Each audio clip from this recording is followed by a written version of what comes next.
Dati-rati ay walang tigil ang operasyon ng gold processing plant na ito kung saan talamak ang paggamit ng nakalalasong asogi o mercury. Ngayon, abandonado na ito. So dito sa kanilang small-scale mining operation, sinisikap ng SMBC na turuan ang mga minero na huwag nang gumamit ng mercury dahil masama nga yan sa kalusugan. Yung planta na pinapatayo at idodonate ng Planet Gold Philippines Project, undergoing pa siya ng testing. Okay. So sa ngayon, nagbebenta muna sila ng ore nila sa mga processing plant sa labas, pero once na operational na yung plant, ito turnover namin yung sa kanila, and yun na yung gagamitin nila. Bukod sa mercury-free ang processing plant na ito, mas mataas din ang makukuhang ginto mula sa mga bita o gold ore na ipoproseso rito. So dalawang stages ito. Dito sa taas, ito yung mga equipment na ginagamit para ma-recover yung ginto through gravity lang. So after ma-recover yung free gold, diretso siya dito sa baba. Dito na yung leaching namin, or kung saan na gumagamit ng chemical. Ginagamit dito ay cyanide and amino acid. Kasi si amino acid ay non-toxic kumpara sa cyanide. Meron tong tailings pond, so we make sure na hindi talaga makaka-affect yung ginagamit na chemical dito sa environment. Libreng magagamit ito ng mga small-scale mining operators sa minahang bayan. Pero layunin ng Artisanal Gold Council Philippines, maparami pa ang ganitong proyekto para magkaroon ng access ang mas marami pang small-scale miner. Kailangan talaga ng suporta sa gobyerno kasi talagang mas mahal makapagpatayo ng planta kaysa gumamit ka na lang ng mercury. Pero importante yon para maprotektahan yung kalusugan ng mga minero, kalusugan ng mga tao sa komunidad at pati ng, sa environment. Pero ang pinangangambahan din ng mga taga-Paracale, hanggang kailan may ginto? Ang inisip nila, tuloy-tuloy na yung biyaya. Hindi mambaga ganun lagi.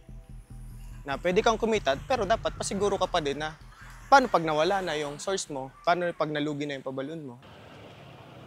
Ito manager, pang mga pambata ito. Hindi po, pang high school po pang yan. senior high ito. Senior. Ay, yung sa magulang ma'am, wala po. Sasabi ka, hindi ka Siguro na kuya, mag-aral. tapos naman na kayo. Hindi ka nakatapos. Hindi nga ma'am Ay, nakatapos. mabawi na lang po tayo. Nagbawi na lang kami sa mga bata. Dinadaan-daan lang sa biro at tawa, pero mahalaga ang araw na ito para kay na Tatay Benjamin at Nanay Nora. Pag kumikita ka na, magkano ang tinatabi mo? 200. Kailangan ko talaga pambili ng gamit. Bakit? At magpapasok ka na baga. Kailangan. O, kung wala, kung di ako mag-ipon, di wala. Paano makapag-aral? Mahalaga po makapagtapos ang mga anak. Kaysa walang pinag-aralan. Di ba ga? Makapagtrabaho bagang maayos kaysa hindi habang buhay nagkakabud. Kahit patuloy silang kumakapit sa ginto, batid din nilang hindi lahat ng yaman kumikinang. Pero kung ikaw ang tatanungin, Nay, gusto mo ba yung mga anak mo na magkabud pa? Ay, kung ako nararanasan ko ang hirap, siyempre ayaw ko na. Ang gusto ko kung sila ay makapag-aral, iba naman ang trabaho nila. Sana ganyan. Dahil para sa akin, naranasan ko ang pagkabud ay talagang mahirap. Alaswertihan sa ganyan ay, kung minsan, talagang kahit anong pagsisikap ng pagkakabud mo at wala ka rin magagawa. Papasok ka na baga?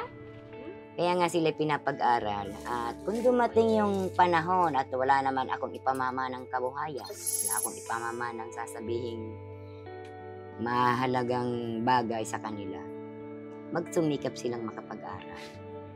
Kung halimbawa, pinukulang sila ng budget, ay sabay-sabayan nila ng kaunting trabaho. Yun ang sabing nagsisikap.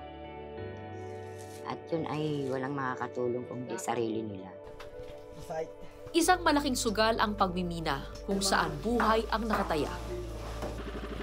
Pero naiintindihan ko kung bakit ganoon kapursigido silang makuha ito.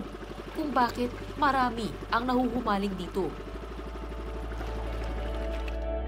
Dahil para sa taong walang-wala, ang posibilidad na makatuklas ng ginto ay mas madaling kapitan kesa ang posibilidad na makahanap ng trabaho o kabuhayang mag-aahon sa kahirapan. pakikipagsapalaran. Of course, ang word doon kapalaran, palad, ano? May kinalaman sa fortune, may kinalaman sa luck. Sumusuong ang mga Pilipino sa ganito para mabago. So susugal sila para lang mabago ang kanilang kalagayan. Ang ating pagkahumaling sa ginto at pagkapit sa mga pantasyang umiikot sa nakabaong yaman ay salamin lang ng ating buhay at nakaraan. Isinilang tayo sa lupang biniyayaan ng yaman, pero tila naipit sa paulit-ulit na sugal ng kapalaran. At umaasang balang araw, makakaahon din mula sa putikan.